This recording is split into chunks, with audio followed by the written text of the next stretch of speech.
खबरों का सबसे विश्वसनीय और धमाकेदार बुलेटिन न्यूज ब्लास्ट और आपके साथ में विजेंद्र सोलंकी। सबसे पहले बात करते हैं गृह मंत्री अमित शाह की बड़ी बैठक की, जो वो 27-28 अक्टूबर को दिल्ली में लेंगे।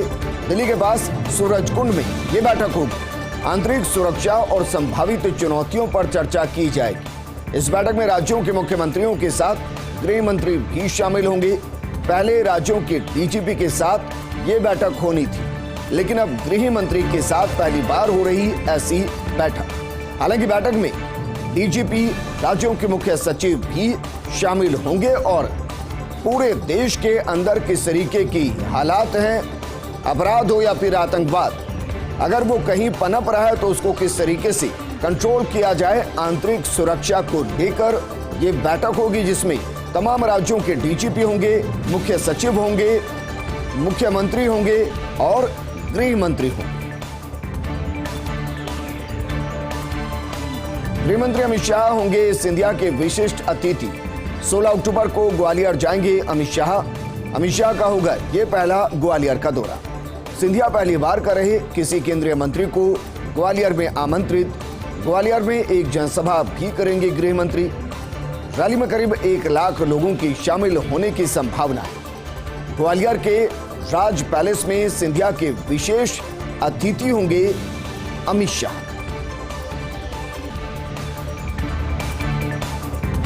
और बात करते हैं भारत जोड़ो यात्रा की, जिसने पूरा किया 1000 किलोमीटर का सफर। यात्रा के बीच कर्नाटक के बेल्लारी में राहुल गांधी ने बड़ी रैली की।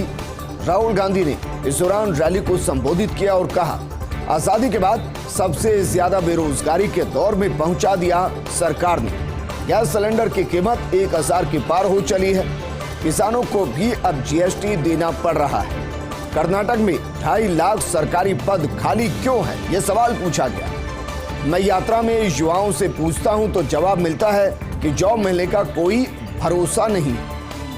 कर्नाटक में एसआई बनना है तो आप 80 लाख देकर जॉब ले सकते हैं। कर्नाटक की बीजेपी सरकार 40% कमीशन की सरकार है। आप कमीशन दीजिए और अपना काम करवा लीजिए। तो कर्नाटक के बेल्लारी में कांग्रेस की बड़ी जनसभा और राहुल गांधी ने जनसभा को संबोधित किया। इस दौरान कहा कि देश में बेरोजगारी चरम पर है। आज देश के करोड़ों युवा बेरोजगार हैं। हमारी यात्रा में नफरत दिखाई नहीं देती। यात्रा में अलग अलग धर्म के लोग साथ चल रहे हैं। हमारी सोच हिंदुस्तान की सोच है। बीजेपी और आरएसएस की विचारधारा नफरत की है। बीजेपी आरएसएस देश को बांटने का काम कर रही है। वहीं कर्नाटक के बेल्लारी में मुख्यमंत्री अशोक गहलोत का भी संबोधन हुआ। उन्होंने कहा कि कांग्रेस के बेरोजगार रैली को मुख्यमंत्री गहलोत ने जब संबोधित किया तो कहा कि राहुल गांधी भाईचारे का संदेश हर व्यक्ति तक पहुंचा रहे। सकारात्मक सोच के साथ राहुल गांधी निकल पड़े हैं। 3500 में से 1000 किलोमीटर का सफर राहुल गांधी ने अपने जज्बे के साथ पूरा किया। आमजन के सहयोग और विश्वास से भारत जोड़ो यात्रा सफल हो रही है। राहुल गांधी देश को अखंड करने के लिए यात्रा निकाल रहे हैं। इंदिरा गांधी ने देश की अखंडता के लिए बलिदान दे दिया, खालिस्तान बनने नहीं दिया। राहुल गांधी जी का कमिटमेंट भी देशवासियों के साथ। राहुल जी के संदेश को सभी लोग आत्मसात कर रहे हैं।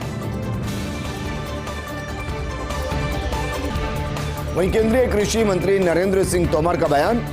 प्रधानमंत्री किसान सम्मान निधि को लेकर बोले तोमर, कहा कि किसान सम्मान निधि से किसानों को लाभ हुआ है। एक साल में 6000 रुपए किसानों के खाते में जमा होते हैं। देश में भी और विदेश में भी प्रशंसा मिली है। 11 किस्तों के जरिए 2 लाख करोड़ रुपए किसानों के खाते में अभी तक भेजे जा चुके हैं। 17 अक्टूबर को किसान निधि के तहत 16,000 करोड़ रुपए भेजे जाएंगे। दिल्ली पंजाब में उत्साहित आम आदमी पार्टी अब गुजरात की राह चली है। आम आदमी पार्टी के सुप्रीमो केजरीवाल ने गुजरात में चला फ्री का दाव। गुजरात में आम आदमी पार्टी ने सत्ता में आने के लिए बढ़ा दिया फ्री का दायरा। कई तीर्थ स्थलों पर एसी ट्रेन में मुफ्त यात्रा और 24 घंटे बिजली फ्री का वादा कर दिया। गुजरात में हिंदू मतदाताओं को आकर्षित करने के लिए यह सियासी दाव चला है। साथ ही गुजरात को लेकर आम आदमी पार्टी ने बीजेपी और कांग्रेस पर निशाना साधा। अब आम आदमी पार्टी को गुजरात में रोकने के लिए दोनों पार्टियां एकजुट होती हुई दिखाई दे रही। जम्मू कश्मीर के शोपियां में फिर टारगेट के लिए आतंकियों ने घर में घुसकर पूरण कृष्ण भट्ट को गोली मार दी। कश्मीरी पंडित की हत्या पर जम्मू में हो रहा प्रदर्शन। प्रदर्शनकारियों ने कहा जम्मू कश्मीर में कश्मीरी पंडित सुरक्षित नहीं है, महफूज नहीं है। पाकिस्तान और आतंकवाद के खिलाफ नारेबाजी लोग कर रहे हैं। जम्मू कश्मीर बीजेपी अध्यक्ष रविंद्र रैना का बयान, उन्होंने कहा कि पाकिस्तानी आतंकियों की साजिश को नाकाम जरूर करेंगे। मणिपुर में जनसंख्या नियंत्रण के लिए फैसला, बच्चे 4 से ज्यादा तो छिनेगी सभी सरकारी सुविधाएं। सीएम एन बीरेन्द्र सिंह की अध्यक्षता में कैबिनेट बैठक में फैसला लिया गया। आबादी बढ़ने से रोकने के लिए राज्य में गठित होगा जनसंख्या आयोग। राज्य में घुसपैठ बढ़ना भी स्वीकार किया है विधानसभा के अंदर। केरल के राज्यपाल आरिफ मोहम्मद खान का फेसबुक अकाउंट हैक हो गया है। केरल राजभवन की तरफ से इसकी जानकारी दी गई, आधिकारिक जानकारी दी गई। राज्यपाल आरिफ मोहम्मद ने कहा फेसबुक पेज हैक हो गया है। सुबह से ही पेज हैक लग रहा था। इस मामले को फेसबुक को रिपोर्ट कर दिया गया है। फिलहाल पेज को रिस्टोर करने की कोशिश की जा रही है। आईटीएस कैडर के 9 अधिकारियों में फेरबदल। अभिना मलू शर्मा को वाणिज्य विभाग से आरए सूरत लगाया गया। कुमार राहुल को जोनल ऑफिस सीएलए दिल्ली से वाणिज्य विभाग लाया गया। डॉक्टर बीएन रमेश को आरए विशाखापट्टनम से आरए कोयंबटूर स्थानांतरित किया गया। डी श्रीधर का आरए कोयंबटूर से आरए विशाखापट्टनम में तबादला किया गया है। राजीव कुमार सोनी को डीजीटीआर से आरए वाराणसी लगाया गया, जबकि सुखबीर सिंह बादल को जोनल ऑफिस सीएलए दिल्ली से डीजीटीआर लगाया गया है। डॉक्टर प्रवीण कुमार को डीजीएफटी मुख्यालय से जोनल ऑफिस मुंबई लगाया गया है। प्रेमचंद्रन नायर को जोनल ऑफिस मुंबई से आरए बेंगलुरु लगाया गया है। रमेश कुमार वर्मा को जोनल ऑफिस दिल्ली से डीजीएफटी मुख्यालय लगाया गया है। डीयू के पूर्व प्रोफेसर जेएन साईबाबा को सुप्रीम कोर्ट से झटका लगा है। पूर्व प्रोफेसर जेएन साईबाबा को बरी करने का आदेश रद्द कर दिया गया है। सुप्रीम कोर्ट ने मुंबई हाईकोर्ट के आदेश पर रोक लगाई। माओवादी लिंक मामले में जीएन साईबाबा को बरी किया गया था। सुप्रीम कोर्ट ने महाराष्ट्र सरकार की अपील की मंजूर और सभी 6 आरोपी अगले आदेश तक जेल से नहीं होंगे रिहा। मामले में 8 दिसंबर को होगी अगली सुनवाई। भारतीय सेना का बड़ा युद्धाभ्यास, पश्चिमी मोर्चे पर भारतीय सेना करेगी इसी माह बड़ा युद्धाभ्यास। पश्चिमी कमान के कमांडिंग इन चीफ सहित अन्य शीर्ष सेना अफसर इस युद्धाभ्यास को देखने जाएंगे। पुनर्गठित नई इन्फेंट्री डिवीजन युद्ध कौशल का परिचय दी। हाल ही में अपग्रेड किए आधुनिक वेपन सिस्टम का भी परीक्षण होगा। सेना के युद्धक हेलीकॉप्टर भी युद्धाभ्यास के अंदर उतारे जाएंगे। और अब बात करते हैं इसरो की। इसरो एक बार फिर से इतिहास रचने जा रहा है। दीपावली से पहले इसरो लॉन्च करेगा सबसे भारी रॉकेट। 4 साल बाद दीपावली से एक दिन पहले लॉन्च होगा ये रॉकेट। ब्रिटेन के 36 सैटेलाइट ले जाएगा ये रॉकेट। श्रीहरिकोटा से सतीश धवन स्पेस सेंटर के लॉन्च पैड पर किया गया तैनात और इस रॉकेट से अंतरिक्ष में प्रक्षेपित किया जाएगा ब्रिटिश स्टार्टअप कंपनी वनवेब का सैटेलाइट। अंतरिक्ष से इंटरनेट की सुविधा प्रदान करने वाला ये सैटेलाइट है। इस कंपनी में भारत की भारतीय एंटरप्राइज कंपनी है शेयर धारक। इसरो ने लॉन्च व्हीकल मार्क 3 रखा है इस रॉकेट का नाम। देश भर में दीपावली पर बाजारों के अंदर रौनक नजर आई है। व्यापारी संगठन सीएटी ने इस बार दीपावली पर अनुमान जताया है। इस दीपावली 2.5 लाख करोड़ की खरीदारी होने की उम्मीद जताई गई। बीते साल से 25% और प्री कोविड काल से लगभग 2 गुना है। 1.5 लाख करोड़ का कारोबार सिर्फ धनतेरस पर और दीपावली पर होने की उम्मीद है, जबकि दीपावली से संबंधित यात्राओं और अन्य सेवाओं पर खर्च होंगी 1 लाख करोड़ रुपए। कार, इलेक्ट्रॉनिक आइटम्स, कपड़े और मकान खरीदारी से ज्यादा उम्मीद है। वहीं दीपावली से पहले अमूल ने जोरदार झटका दिया है। दूध की कीमतों में 2 रुपए प्रति लीटर की बढ़ोतरी कर फुल क्रीम दूध की कीमत अब 63 रुपए प्रति लीटर हो गई।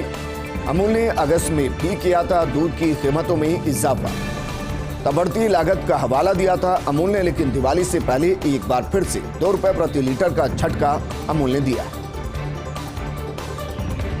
वहीं इस बार दीपावली महापर्व पर सूर्य ग्रहण का साया। 27 साल बाद दीपावली के तीसरे दिन होगी गोवर्धन पूजा। ये ग्रहण 25 अक्टूबर को होगा, हालांकि आंशिक होगा। देश के कई हिस्सों में देखा जा सकेगा ये ग्रहण। दीपावली के अगले दिन ग्रहण होने से 26 को होगी गोवर्धन पूजा। धार्मिक नजरिए से अशुभ माना जाता है ग्रहण को। ऐसे में ग्रहण में किसी भी तरह का शुभ काम, पूजा पाठ वर्जित है और इस कारण से गोवर्धन पूजा को एक दिन के लिए टाला गया है। ये इस साल का दूसरा और आखिरी सूर्य ग्रहण होगा। इससे पहले 30 अप्रैल 2022 को सूर्य ग्रहण लगा था।